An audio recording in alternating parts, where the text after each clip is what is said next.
నేను ఒక్కటే అడుగుతా ఉన్నాను,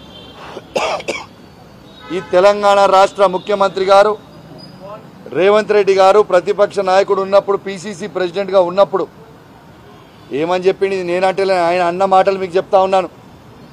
ఒక పార్టీలో గెలిచి ఒక పార్టీలో చేరినోని రాళ్లతోని కొట్టి చంపాలన్నాడు. మరి ఇవాళ ఈ మాట నేనంటలేను, ఇది రేవంత్ రెడ్డి గారు అన్నదే మీకు గుర్తు చేస్తా ఉన్నాను. మరి ఇవాళ రాళ్లతోని కొట్టి చంపుతారా?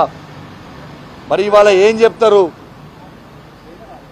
యావత్ తెలంగాణ ప్రజలకి జవాబు ఏం చెప్తారని చెప్పి నేను అడుగుతా ఉన్నాను.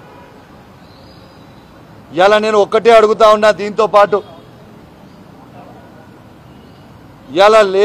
ఇవాళ దానం నాగేందర్ గారిని మీరు ఏమన్నారు?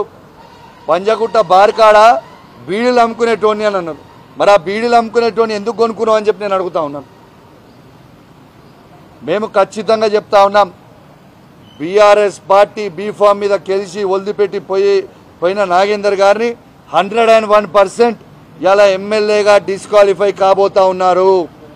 చాలామంది అనుకుంటుండొచ్చు, అరే ఇది ఇప్పుడు కాదు, టైం పడుతుంది కదా, ఇది చేయవచ్చు కదా అని. అట్లా లేదు.